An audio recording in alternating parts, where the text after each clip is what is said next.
and a very warm welcome to you. I'm Hayley Palmer. It's so good to have you here with me on tonight's show, especially as we are joined by actor Alex Wingfield, who plays Tom Buchanan in the immersive Great Gatsby. And here is what happened when I caught up with him.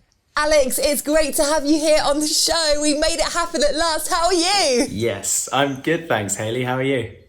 Oh, I'm really good, thank you. And it's brilliant to have you here because I came to see the show that you are currently starring in called The Immersive Great Gatsby, which we're going to talk about later on in the show. It was great to see you in that. How are things going your end? Things are good, you know, we're having a nice run of it. The show's feeling fresh, nice audience members, and yeah, we're in the groove with it. It's great. And do you get a day off each week? What's your day off?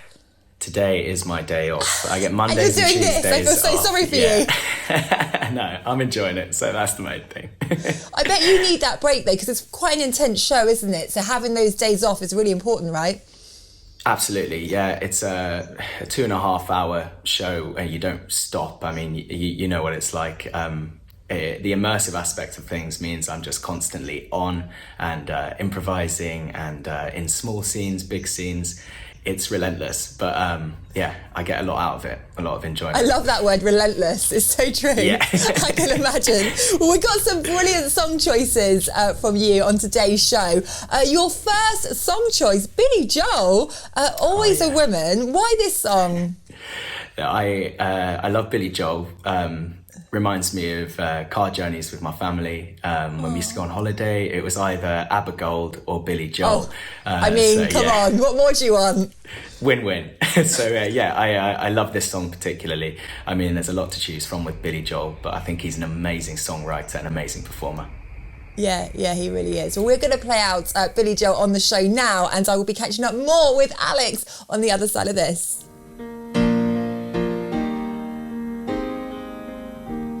All right, now, Alex, I want to rewind even how everything started, because you are a phenomenal actor, but where did you get all these skills from? I know you've done a lot of training, but talk us right back from the early days. Right, so I grew up in Cambridge, about an hour north of London, and I was actually a choir boy back in the day. I was, a chorister when I was angelic. A lot's changed. Yeah, so I got into music from quite an early age, doing the chorister thing. And then after that, developed a bit of a flair for going on stage. I realised I really enjoyed it when I got to secondary school. Skip forward, I went to Durham University and did a music degree. So music's really been my main thing. And then after that, I went to the Royal Academy of Music and did a musical theatre course there, postgrad course there, which was brilliant.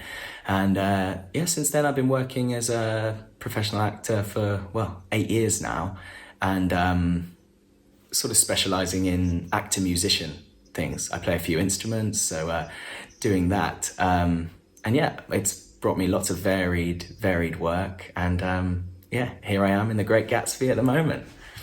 Hey, so there was never a plan B? Because I find that really interesting that you knew what you wanted to do from an early age. Yeah, I mean, I did throw myself into it at a certain point, probably in my teenage years. I was like, I think this is kind of what I want to do. I want to be able to make a living out of something I enjoy, music and theatre. And so never looked back. The plan B thing is, I don't know, it can be a bit of a distraction sometimes. So I felt I'd just go headlong into it. That's true, but it's a real skill what you've got, because it's not for everyone. I mean, just getting out there in front of everyone, that can be quite daunting. And how do you get into character? Because especially something like the immersive Great Gatsby, that's not something that you could be thinking about what's going on earlier in the day, or you've had an argument with someone. You've got to be like totally in the zone, right?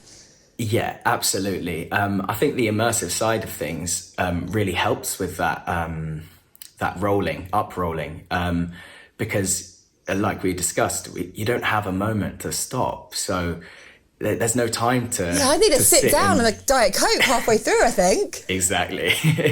Well, I'll leave that to the audience. But in terms of Tom Buchanan, my role, he's a bit bullish. He's a lot of things. He's a complex character. But the immersive side of things means I can't switch off. So that's very helpful for uprolling. You don't get a chance to stop and think until afterwards, if that makes sense. Yeah. I love that. Well, for people that don't know what we're talking about, you have to go and see this. Honestly, when I went, I was like, what have I walked into? It was just a completely different world. And I didn't think about anything else when I was watching this. It just really gets you. It really grips you. So if you haven't seen the immersive Great Gatsby, we're going to put details on the screen below of how you can get tickets. Meanwhile, we have got another great song choice from you, Alex. BIBIO, Light Up the Sky. Why this one? It's just a song I keep coming back to. There's just something about it. It really gets me going. Love it. Love it. Well, we're going to play it out on the show now, and we will see you after this.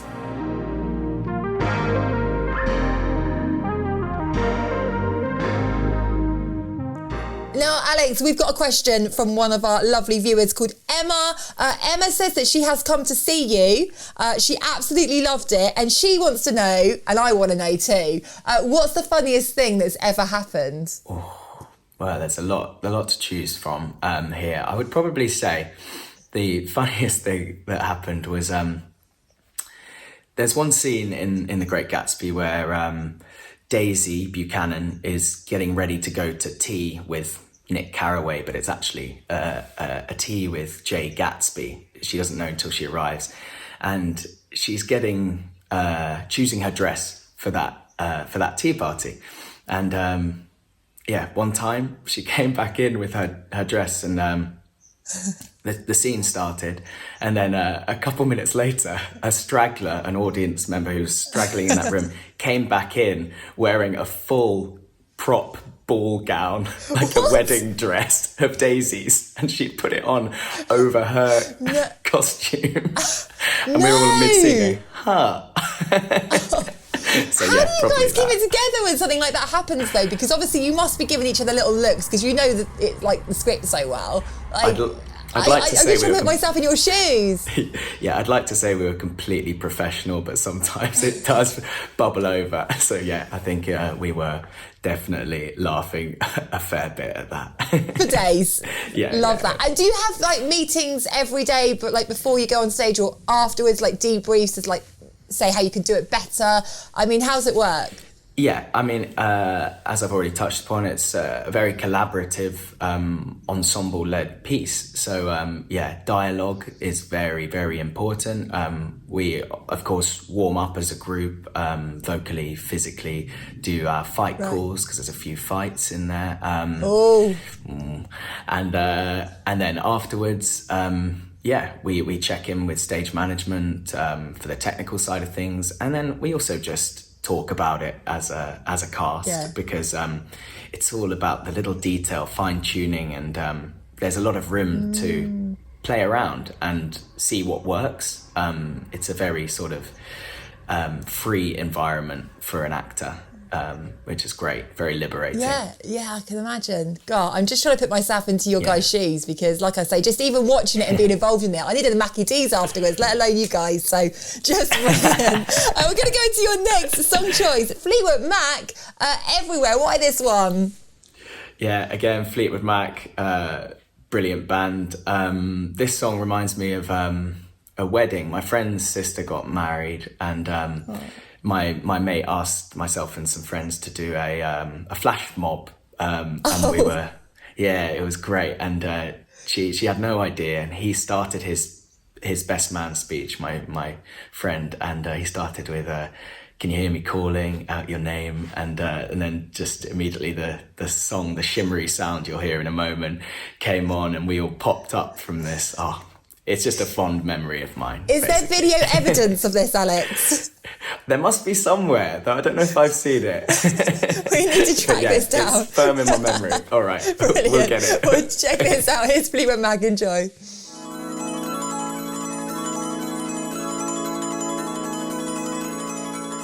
Now, I want to rewind to how it started with The Great Gatsby, because I want to know the audition process for something like that. So talk us through those audition days. What happened? We want to know all the goss here. Right. So the audition process as a whole can be quite a daunting thing, not necessarily enjoyable, but I've got to say I did actually really quite like the Gatsby audition. It was 2 sets of workshops, very collaborative. You got a chance to meet loads of other actors and work lots of different scenes and sort of do chemistry tests, I guess, see how everyone worked with each other. And I don't think I've ever done anything quite, well, definitely not done an audition that was quite like it. We were going through all these cool rooms. I mean, Hayley, you've seen the rooms. There's loads of different breakout rooms, and we did the audition in the venue. So it was really exciting, genuinely. And yeah, that was February, March 2020 when I auditioned for that. So it was just, I got offered it a week before we went into our first lockdown. So it's been a long old road to get to where we are now, basically.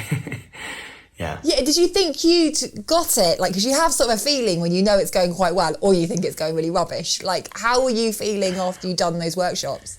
It's hard to tell. In hindsight, I just went into it with full confidence and tried to do the best job as an immersive actor in the audition, knowing what the role needed, i.e. to be able to move audience around, to talk freely off script, was at the height of importance for the audition. Yeah. So it was quite nerve-wracking, but for instance, they go, okay, who wants to go next? And immediately just flip into the character I was portraying and taking everyone to another room of my choosing in character and just sort of, grabbing the ball by the horns, I guess, from the very get-go. Yeah. Because where did you actually rehearse? Because where the actual Gatsby Ballroom is in Mayfair, it's very posh. Yeah. That's obviously completely different to where you were rehearsing, and you've got to go into all the different rooms. So how did you stage it from the rehearsal room to the ballroom? So we did do all rehearsals in the venue, but as you'll know, there's multiple scenes going on at the same time. So that makes for a fairly tricky schedule for the directors. And there are a few directors on the show. So the way it was normally structured would be at any one time, there might be 3 different rehearsals of scenes that would be going on at the same time in 3 different rooms. And then you all meet back in the middle afterwards. But the thing about immersive is you don't know until you try it with an audience. Yeah. So timing. Because every audience is different, right?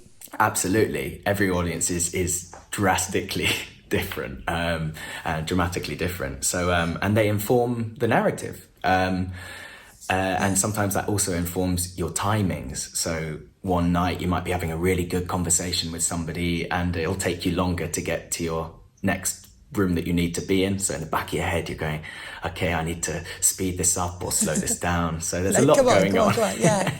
Yeah, there must be. And I just think it's brilliant because I think after lockdown and after everything that people have been through, to come to something like that and just to kind of transform into a different place and take people's minds off things, because that's how I felt when I came across. So I think that's absolutely brilliant what you guys are doing. And as actors, you guys are doing an outstanding job. So again, we want to get everyone down to the ballroom to come and see you guys. We're going to go into your next song, Big Thief, Not. Why this one?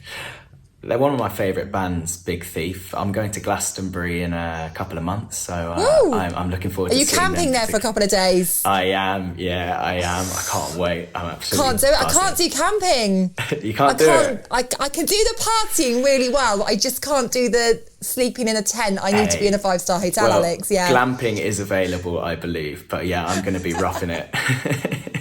He's hardcore. Brilliant. Well, here it is. Big Thief, Not. Enjoy.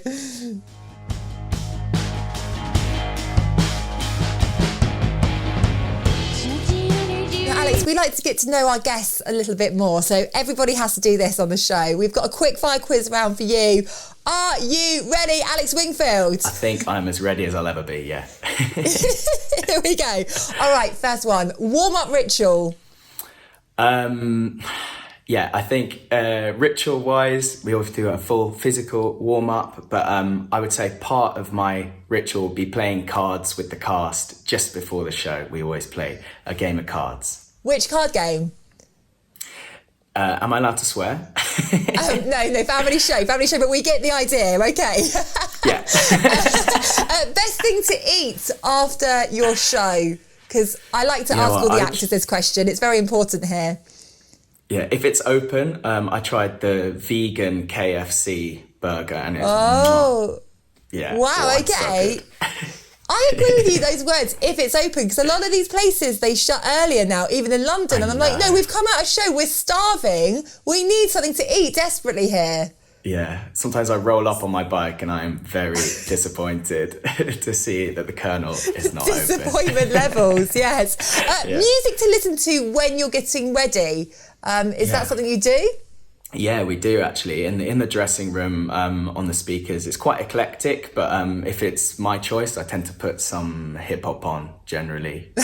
Yeah, some old school hip-hop. Before the show. Yeah, I love that. Best piece of advice that you've ever been given, Alex? In an immersive context, it would probably be to try and get one-on-one conversations with as many audience members as possible in every evening. It's quite a broad one, but I would just say just finding moments to get those interactions. That would probably be my best. And do you pick up on people's energy or body language? Is that what you do? Big time, yeah. Because not everyone's interested in it. And I think if people aren't into it, and then you kind of got to move on and just let them be and experience it for themselves. But sometimes people get very into it. I think that was me. I was definitely into it. So. I didn't want to say karaoke song. Another song question we like to ask here on the show. Very important. Don't let me down, Alex. What is it? It's actually Kate Bush, Wuthering Heights at pitch. Wow, I haven't heard someone say that before. Well, there you go. I'm a man of many talents. My falsetto is on point. Okay, I like that. I won't challenge you on that one because I'm tone deaf, but I do believe that you're brilliant at that. And a motivational song, is there a song that you put on and you're just like, yes, bring on the week, it's going to be amazing? That's a really tough one. There's a song that always gets me going, Bonfire by Childish Gambino. I love that song. That's a proper fire song for me, yeah. Oh, okay, well, we're not going to play that. We're going to play Block Party. Why this one? Yeah, this is a nostalgia trip for me. Block Party were my favourite band growing up. Silent Alarm, one of the best albums of all time. I saw them fairly recently. Yeah, well, it's all relative, but maybe like 3 or 4 years ago at Ali Pali. And one of the greatest gigs of my life. Loved it. Oh, this one, Alex, is for you. Enjoy. We'll see you after this.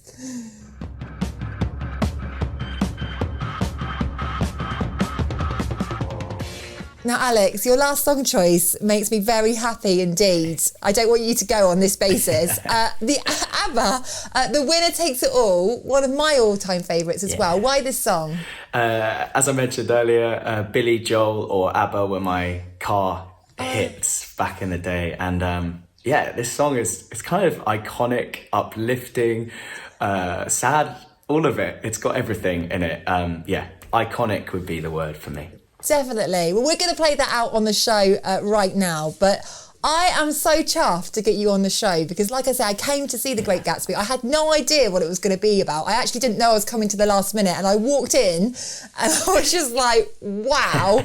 And you were so incredible. I'm like, I've got to get you here on the show. We've been trying to make it happen, and I'm so glad that we've made it happen. Yeah, me too. I'm chuffed to be here. Yeah. Well, we want to remind everyone to get tickets. It's down in Mayfair. The nearest tube station is Bond Street. I remember that bit. And we're going to put details again of how you can get your tickets. It's brilliant to go with a group of you. You can get dressed up. It's really good, fun night out. Trust me on that one. But Alex, thank you so much. It's been such an honour and pleasure. Thank you. Thank you, Hayley. Yeah, it's Alex Wingfield, everyone. Woo! Huge thank you to actor Alex Wingfield. What a guest on today's show. And thank you to you at home for supporting the show. It really is much appreciated. Thank you. Now, I will see you same time, same place next week. And we're going to leave you with ABBA, The Winner Takes It All.